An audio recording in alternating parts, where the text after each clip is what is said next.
I think we're in order. We'll start with the Pledge of Allegiance. I pledge allegiance to the flag of the United States of America and to the republic for which it stands, one nation, under God, indivisible, with liberty and justice for all. Okay, roll call, please. President Dom, Here. Vice President Everard, Here. Treasurer Gaten, Here. Secretary Fritz, Here. Trustee Thomas, Yes. Trustee Zimmerman, Present. and Trustee Wazor. Here. Okay, we'll have goal number 6. Ron? Okay. Conservation ethic. Goal number 6, to foster a conservation ethic among McHenry County citizens, helping all of us, regardless of the basis for our interest in nature, to develop a greater awareness of our role in and responsibilities for the total community of life. The conservation ethic asks us to assume a moral duty to become educated about conservation issues and then act on that information. Conservation ethic is an attitude that recognizes the importance of preserving the natural heritage of the county's open space. Thank you. Sean? Read goal number 3, please. Happy to. Goal 3, to manage its areas in such manner that archaeological and historical resources are integrated with natural resources for optimal preservation, education, and recreation benefits. Great, thank you. Lloyd, will you do the stewardship, pledge, please? Sure. We pledge to make a difference by standing up for our water, wildlife, and way of life in McHenry County. Our quality of life in McHenry County depends on healthy and sustainable natural resources, thoughtfully developed cities and towns, a strong economy, and beautiful outdoor places to explore, discover, and recreate. Thank you. And then goal number 4, we will promote actions that contribute to clean air. Move on to 6.0, adopt the agenda. Are there any things on the agenda we want to pull or anything? Pretty much moved it out last week. Speak now or forever. Okay, may I entertain a motion to attack? I move to adopt the agenda. Okay, we need a second, Linda, second. They're moving seconded. Roll call, please. Trustee Zimmerman, Yes. Trustee Thomas, Yes. Vice President Everard, Yes. Trustee Wazor, Yes. Treasurer Gaten, Yes. Secretary Fritz, Yes. President Dom. Yes. Okay, I see 7.0, we have presentations. Don't know anything about those. So tonight we have a new team member we want to introduce that has been joined, and Caitlin, will you please introduce our newest team member to the marketing team? Absolutely. So I have the pleasure tonight to introduce you to the newest member of our team, our marketing coordinator, Sarah Lorenz. Sarah comes to us with a wide range of experience. She most recently was at Logan Museum of Anthropology at Beloit College, where she was a museum assistant. And then prior to that, she spent several years at Clem Arboretum and Botanic Garden as Director of Marketing and Membership. She also has a background working in the field of environmental education and studied in Germany with a focus in coordinating invasive species management projects. So she holds a bachelor's in environmental studies and German and has additional coursework in anthropology and museum studies. She's an incredibly well-rounded professional with a unique background that makes her an incredible fit for the role, this role at the Conservation District. And so we're really excited to have her on our team. She's already been a rock star at a whole bunch of projects that we've just completed. Some of you might have seen her out at the Great Outdoor Beer Trail this weekend. So our team is just really excited to have Sarah on board and have her help us push our marketing efforts forward. Great, well, thank you. And welcome, Thank you. Sarah.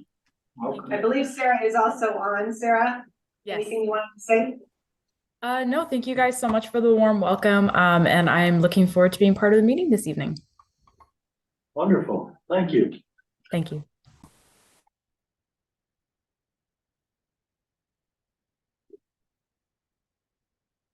And we'll go to the audit presentation, 7.2. So, I believe Jim is online and I've shared, so you can share, Jim, if you need to. Andy, you wanna introduce Jim? Sure. If you remember last year, we went out for an RFP for audit and we selected Sickage to do the audit for fiscal year 23, which is the year that Jim's gonna present here shortly. And then they'll also do fiscal year 24. Jim Savio is the partner. He's been in charge of this audit for some time. They've been very key in helping the district earn the GFOAs, certificate of achievement excellence in financial reporting each year. And if you've had a chance to look at the board communication and or the advert, you see it very clean again this year.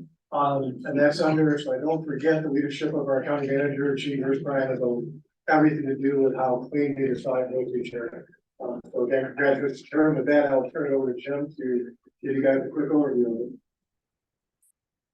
Great. Thanks, Andy. Thanks everyone for your time tonight. Also want to thank Andy, Gene, and the entire staff for all of their assistance throughout the audit process. As you'll see, as I present, everything went very smoothly. Again, this year, they were ready for us day one, so we could really hit the ground running. So I want to thank them for their professionalism. What I'd like to do is kind of what I do every year. I'll go over the annual comprehensive financial report, and then I'll touch on the auditor's communication to the board, the smaller report as well. I'll start with the table of contents with the annual comprehensive financial report. There's a fair amount of information in the report, so I always like to go through the table of contents just to give you an idea of what's in the report. You'll see there's three main sections when you look at the table of contents: the introductory, financial, and then statistical sections. The introductory section includes the principal officials, the org chart, the letter transmittal, and then the GFOA certificate of achievement. Then we start the main section. That's going to be your financial section. We'll start with the independent auditor's report on pages 1 through 4, and I'll go through that in a little more detail in a second, along with management discussion and analysis, which is on MD&A pages 1 through 16. Then we have the basic financial statements. The government-wide financial statements are the statement of net position and the statement of activities. So these are your consolidated financial statements. They're going to include all of the funds of the district, and they're shown on the economic resources measurement focus and full accrual basis of accounting. And what that means is basically it has a long-term focus. So it includes capital assets, long-term debt. So they're similar to corporate financial statements. Now, contrast that with the fund financial statements that start right after that on page 7. These have a short-term focus. So there's no capital assets, no long-term debt. You're just focused on current spendable resources, which is similar to how you budget. It's presented by major fund, and then non-major funds, which you only have 2, are combined and shown in one column. Then there's a reconciliation on pages 9 and 11 that kind of show you how you get from that short-term focus to the long-term focus. After that are the notes to the financial statements on pages 12 through 38.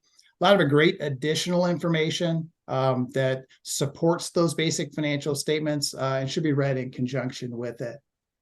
After that is the required supplementary information, or I may refer to it as RSI. So there's a budget versus actual schedule for your general fund, and then some more information on your participation in the Illinois Municipal Retirement Fund, as well as your other post-employment benefit, your retiree health subsidy that's required under Illinois compiled statutes. After that are the combining an individual fund financial statement schedules.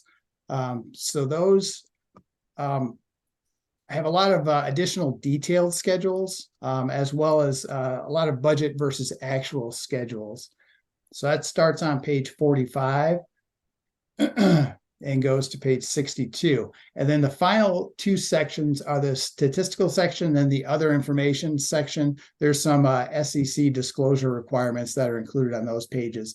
The stat section, you'll see it is broken into 5 different sections: financial trends, revenue capacity, debt capacity, demographic and economic information, and then operating information. So a lot of great 10-year trend information in that information. And then is maybe a little more interesting probably to the non-accountant, some of this. So do recommend that you take a look at the stats section. So that's kind of what's in the report. I'm going to start on page 1, which is the independent auditors report. You may remember last year we did adopt some new auditing standards. So it did change the format and a little bit of the content of the financial statements. And the one thing you may remember is the opinion paragraphs are now the very first section on page 1. So they're right up at the top.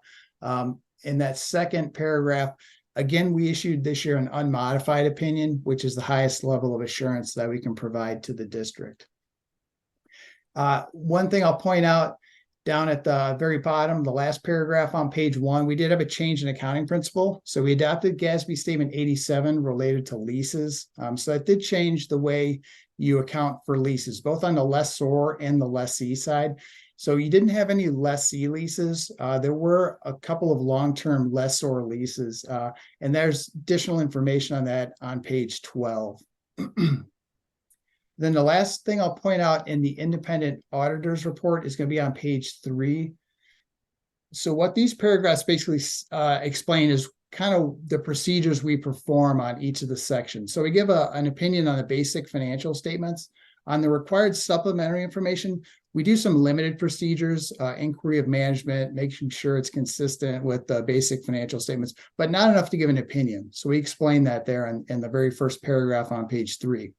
The supplementary information are the combining and individual fund financial statements and schedules that I just went through on the table of contents. We give an in relation to opinion on this. So in relation to the basic financial statements, they're not materially misstated. And then finally, the other information is the stats section, the introductory section, and then those SEC disclosures.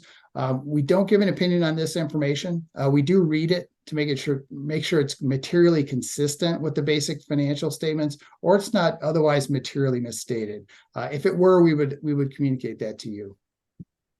So that is the independent auditors report. I'll talk about the MD&A that starts right after the independent auditors report on MD&A page 1. This is Andy's favorite thing to do every year. He loves writing this, or at least that's what he tells me. All kidding aside, it does present a great overview of the district's financial position and changes in financial position. It'll point out any significant changes like adopting GASB 87 or any other trends or changes that may have occurred during the year. It does have some 3-year comparative data that you can't find elsewhere in the report. So I just highly suggest, if you want to read one thing, to read the MD&A, because it's a good overview of the district's financial position.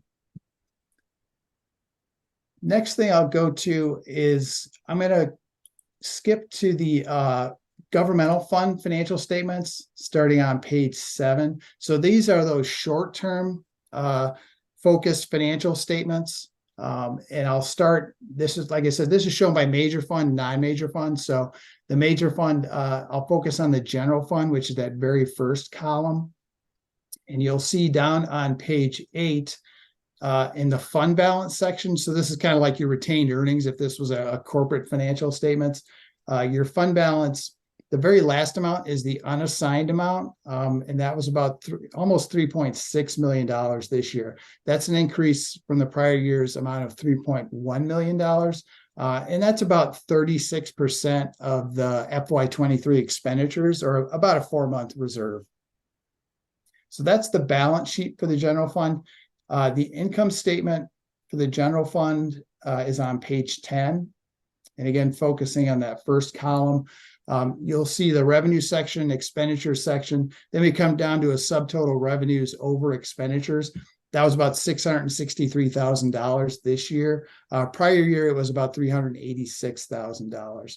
And then there's one item for other financing sources and uses. That was the sale of capital assets for about $35,000. So the net change in the general fund was a positive increase of about $700,000. Last thing I'll point out in the annual comprehensive financial report is going to be the RSI. So starting on page 40.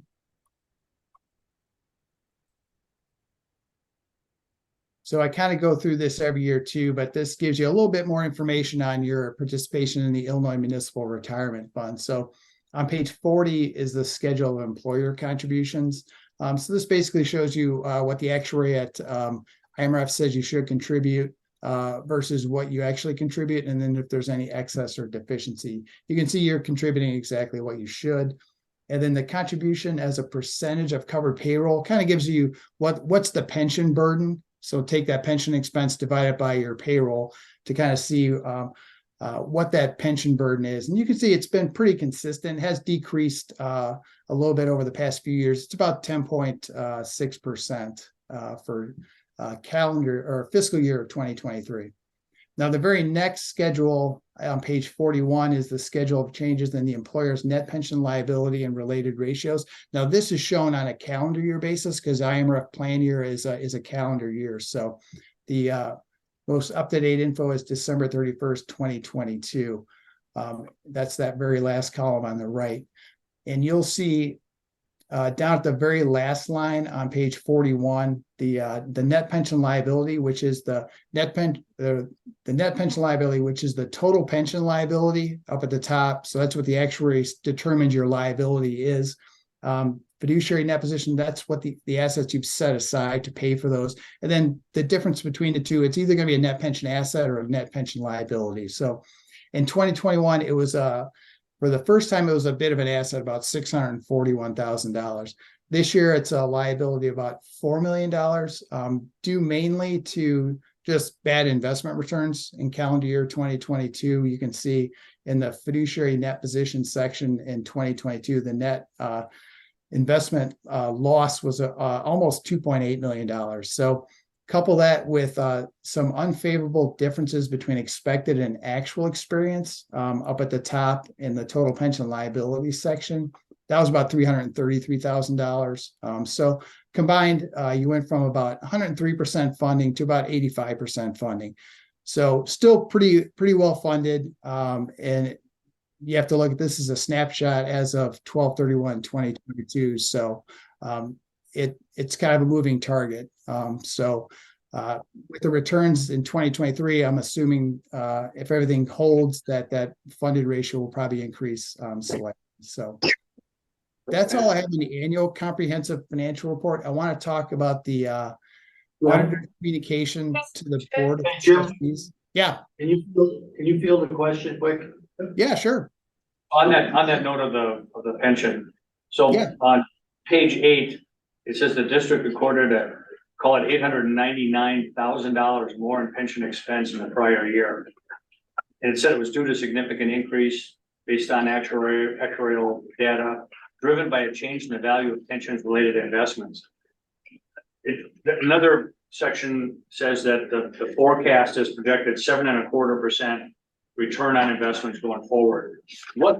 And I know that you don't run this fund, so this isn't a throw at you, but what was the earlier projected rate of return that didn't sync up with the 7.25, or how bad was that investment loss that it took us to a $900,000 swing? Yeah, IMRF assumes that you're gonna make 7.25% on investments. So that's the actuarial assumption that you're going to get every year. And then the investment income, like I said, was a loss of about $2.8 million. So that's kind of what caused the increase in the unfunded portion from an asset to a liability of about $4 million. I guess my question is, did they change the projection? Like when they did the calculations earlier, did the actuarial use a higher expected rate of return, like 12% or something, forecasting out? Because it's just such a big increase for 1 year. No, it's been 7.25% investment rate of return assumption since 2018. It used to be 7.5%. So that didn't change at all. Okay, I'll stay away with whatever they invested in. Pardon? Thank you. That you answered the question. Thank you. Okay. All right. So I'll move on to the auditor's communication to the board of trustees. That's our second report. I'll start again with the table of contents. There is some required communication that we have to have with the board each year. That's on pages 2 through 4. We did communicate that we adopted that new GASB standard, GASB Statement 87 related to leases. Otherwise, pretty routine communication. Like I said, we didn't have any delays in the audit, no disagreements with management. So the communication there is fairly routine, nothing out of the ordinary.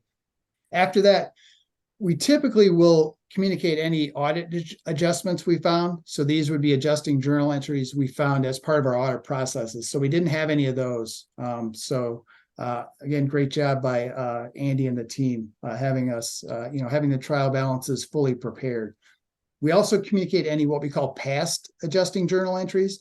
These are entries that are deemed to be immaterial, but above a certain floor, we have to communicate that to the board. So we didn't have any past adjustments either. So, and then the management letter starts on page 5. And I think if you go to page 6, what this management letter states in writing on page 6 is we had no material weaknesses. We also didn't have any significant deficiencies or deficiencies noted as well. So that is all I have on those 2 reports, but I'd be happy to answer any other questions that the board might have.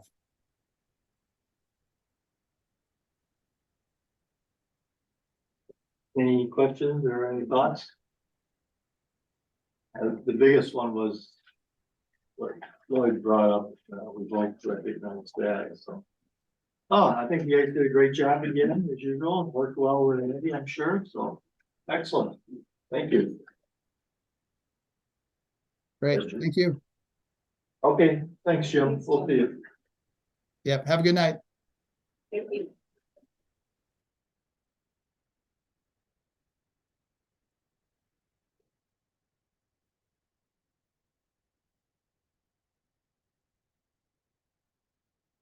All right, we will move on to 8.0.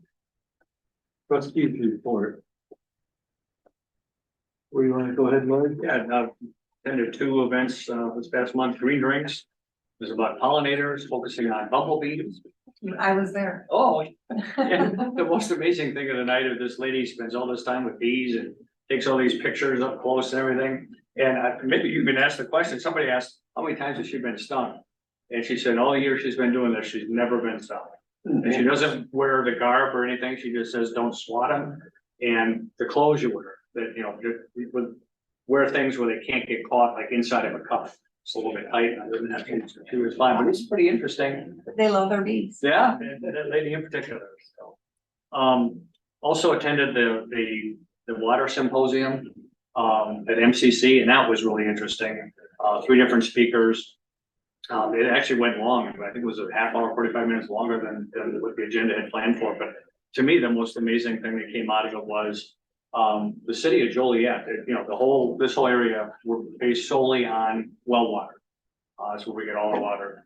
And the city of Joliet, the current projections are going to be out of water within 10 years. And they're actually working with the state and the federal government to spend $1 billion on a pipeline from Lake Michigan.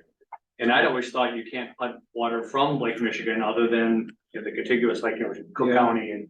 And they showed a map of what was considered the watershed for the Great Lakes. And Illinois used to be considered in the watershed until Chicago reversed the flow of the Illinois River.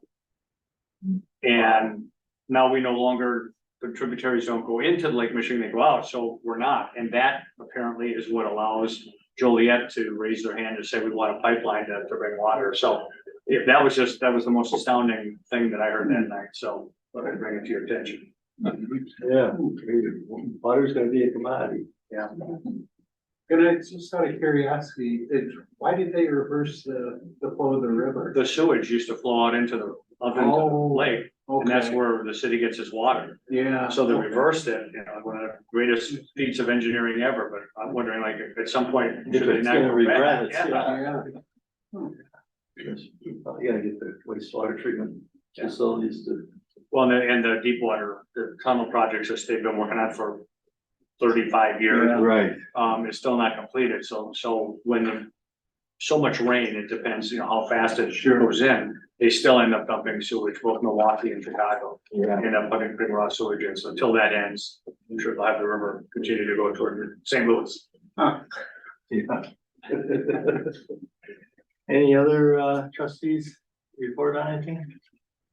Yes, Sean. Yeah, I want to thank Elizabeth, Andy and staff. It's a difficult process to go through those audit reports. There's a lot of demand on staff to come up with spreadsheets and numbers and, they're just there to present and, the auditors regurgitate that information and, just to have a completely clean reports is something we're very, very proud of every year. Right. Thank you for that. And the other note was, we had, at my church, Emmanuel Lutheran in Crystal Lake, we had a Sunday of service last week and we, cleaned up, I led a group to clean up, the bike path along Route 14 or along Main Street. So from Main Street in Crystal Lake to Route 14, we had a group of about 30 people there. On to the college. Yeah, so, Wow. yeah, it was fun, had a good time. Good, good. What's that? You have Farm Bureau? Go ahead. Farm Bureau, we had a short meeting before our regular meeting, and Chairman Bueller was there. Brian Sager, Jim Kearns and Tracy Von Bergen. And there's 3 issues we talked about, stormwater, solar, and then commuter line. And I guess they hired for the stormwater, they hired somebody different or something now, and they've been working on that, so ongoing issue forever, I think, isn't it? Our stormwater specialist, left and we. Yeah. Yeah. Yeah, so in-house. Yes. But it was a good meeting.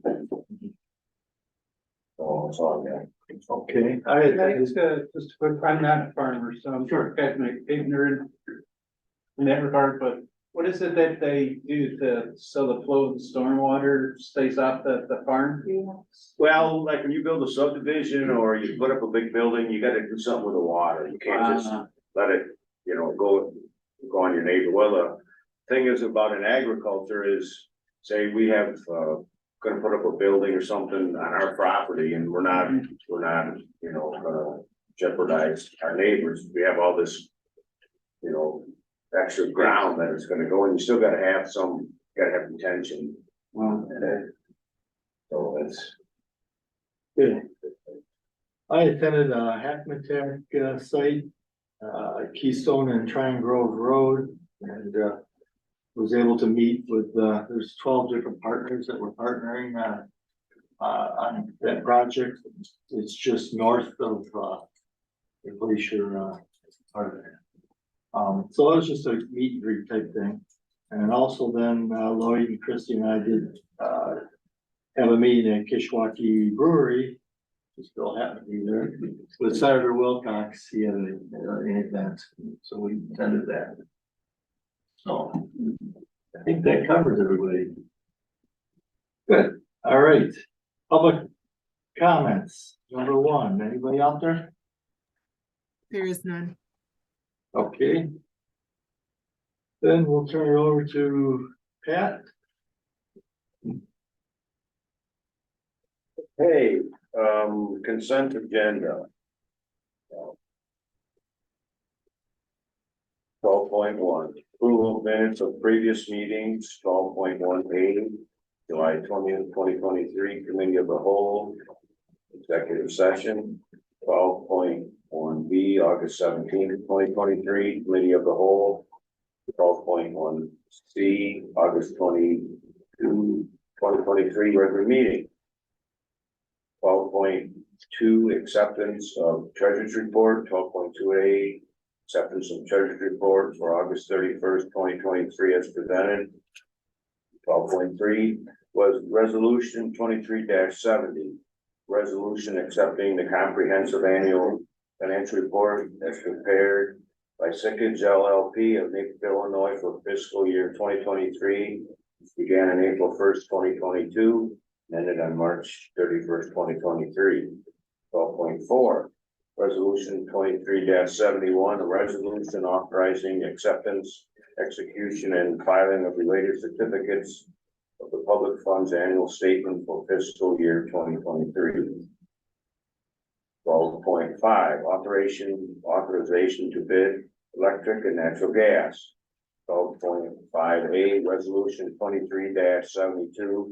What resolution authorizing the executive director to execute a one-year independent company's agreement that is automatically renewed for up to 2 successive one-year periods for district-wide electric and natural gas management consultant services with Midwest Energy Incorporated of Burridge, Illinois, and to solicit bids for electrical service beginning November 1st, 2023.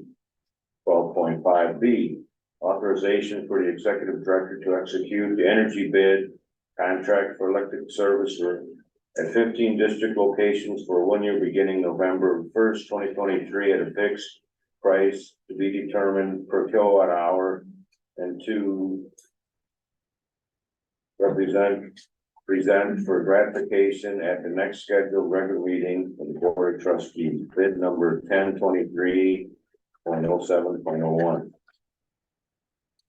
12.6, resolution 23-73, resolution authorizing travel expenses for Chief King and Police Administrative Assistant Diaz to attend Destination Zero Awards Banquet in Washington, D.C. for a cost not to exceed $1,250. 12.7, resolution 23-74, resolution adopting the 2024 meeting schedule for the McHenry County Board of Trustees. 12.8, resolution 23-75, a resolution affirming the executive director's execution of change order number 1 with William Tunyon and Sons of McHenry, Illinois, the amount of $1,254 for the Region 6 shop residing project. Bid number 0323.07.03-C01. 12.9, resolution 23-76, resolution authorizing the executive director to execute a professional services agreement for the Hollows Lake Ackwood Public Access Recreational Improvements Project with HR Green Incorporated of McHenry, Illinois, for a cost not to exceed $74,450. RFP number 0923.09.01. 4.10, resolution 23-77, a resolution authorizing a partnership with McHenry County Conservation Foundation for the submission of a grant application to Enbridge Fueling Futures to assist in funding the purchase of a prescription burn slip-in foam sprayer unit. 12.11, authorization to prepare specifications and let bids to secure joint grassland venture leasing of the BAW-02 5.75 plus or minus acres at Whining Creek and LIW-01 10.95 plus or minus acres in Lynn Woods parcels for a period of 3 years. Bid number 0923.08.02. 12.12, resolution 23-78, resolution affirming the executive director's execution of change order number 1, the amount of $5,100 to Fowler Enterprises LLC of Elgin, Illinois for Glacial Park demolition of football building, intern residence and field station project. Bid number 1021.01.01-RA. 12.13, resolution 23-62A, resolution amending resolution 23-62, authorizing the purchase of 7 vehicles through Illinois State bid purchasing contract, bid number 21-416 CMS-P-29479, to prepare specifications and let bids or to purchase through McHenry County's bid for the total cost not to exceed $313,000. Bid number 0723.07.03. Okay. Is there a second? Second. Could you repeat that, please? Feel like I'm watching, it's like I'm reading the news. Yeah. Who seconded it? We don't have a Yeah, second second. yet. Ron, Okay. Right. Take a vote on that, please. Trustee Zimmerman, Yes. Secretary Fritz, Yes. Trustee Thomas, Yes. Trustee Wazorek, Yes. Vice President Everard, Yes. Treasurer Gaten, Yes. President Dom, Yes. motion passed. Okay. Now do that. Next, we'll go with Ray. Yep. Internal audit, and treasurer's internal audit, did anyone have any items to be paid from? I think Sean, you know. I did, they're in the board packet. Yeah. Yeah. Couple of them. And did you get, updates? I think you're to provide Sean some updates on the previous month's question, you got this? Yeah, are you speaking of the, Purchasing. yeah, Yeah, the purchasing and the. Yeah, I think we addressed that. Okay. Everybody's, but yeah, thanks. all right, then we will move on to 13.1B. Make a motion to consider to approve the payment of bills as indicated on the submission of bills for pending report for the month ending August 31st, 2023. Second. Moved and seconded, we'll take a roll call. Vice President Everard, Yes. Trustee Wazorek, Yes. Secretary Fritz, Yes. Trustee Zimmerman, Yes. Treasurer Gaten, Yes. Trustee Thomas. Yes. President Dom, Yes. Okay, motion passed. motion passes. Thank you, Ray. 13.2, property tax extension and truth and taxation ordinance. Number 23-1027. Consideration of a motion to pass the ordinance.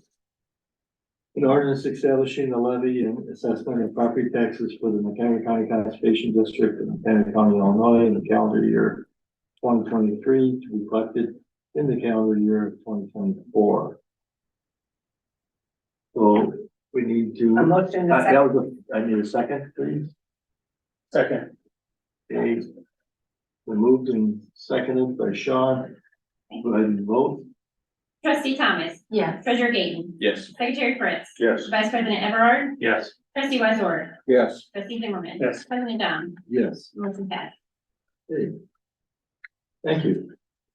Move on 13.3, which is the first reading to the amendments to the comprehensive administrative policy and procedure manual. This does not require a motion, but it's on here just for consensus that we're good for first reading. And if there were any edits or amendments from what we shared last week, we'll take those, or you can communicate to me and we'll continue and bring the document back for second reading no later than November. We are working on a few others to be placed in there, and it has gone over to council. And Andrew will be reviewing all of that, and then in the final presentation, he will have done his job for that to present it. Okay. Andy? So, yeah, if anybody has anything to add to I'm not through it yet. that. Yeah. It's all right. That's all right. We have time. Sorry. That was only the first reading, so, we'll move to executive director's report, please. Yeah, just a few things here. Anyone that's interested, the Illinois Association of Conservation Forest Preserve District will be meeting in Addison on Thursday morning at 10 a.m. And so anyone that's available would like to attend. Usually it's our counterparts of the forest preserve districts and other conservation districts. And so that is a great meeting. There are other elected appointed officials that are there. And so just let me know and make arrangements for that. We had a successful hike with Mike at Pleasant Valley on Saturday morning. We have another one, the last one, at least for this fall, that's been identified at Hickory Grove, coming up on October 21st. And again, each hike we do, we bring more people into it, and it's just been a wonderful experience. I know he has appreciated learning more behind the scenes of the sites and just the staff that's been curating the tours as we've gone along. It's just been phenomenal, and it's been a great effort in that front. I sent out, based on our historical groups that are out there, just a request to coordinate a meeting towards the end of October, beginning of November. And President Dom and Vice President Everard have agreed to kind of assist and participate with that process. So we will continue to move forward and set a date for that. And then the Illinois Environmental Council, they're holding their legislative dinner, and that'll be this Friday night, so I'll be in Chicago for that. And then the other thing I just wanted to report on beyond the great weekend that we had, so thank you. There's been a lot of great things going on. The Great Outdoor Beer Trail that was also this weekend, and for those that attended, amazing turnout. They're looking now, just as they did through a post-evaluation of what can they do to maybe expand space for more people to attend next year, but just a phenomenal great event, and kudos to all, crosses over all departments, divisions that help lean into that program. But there's a lot of, if you're looking to get outdoors, there's a lot of great activities still planned for the month of October. So look into landscapes, and if you haven't been out to connect with the staff and variety. I mean, there's working with partnerships through the Habitat National Wildlife Refuge to some Halloween type events, the big planting of Wrangell woods. So encourage on that. But the one I wanted to mention was some of the outreach with the villages in Village of Richmond.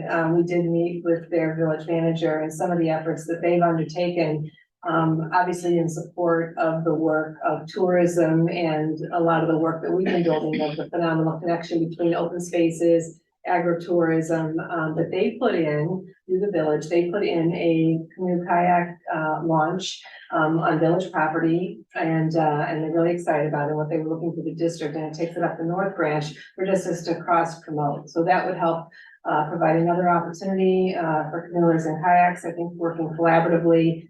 They're just really excited with downtown developments and things that are up and coming that relate to the outdoors and how they're connecting into their services and how they see that is beneficial to their community. So as a gateway community coming in, I think that's key, and we've got that down in Algonquin. And so as we work to see what's happening, I think there's a City of Marengo, they have a new city manager. We're working collaboratively with them. We're looking for some things which we'll bring back next month.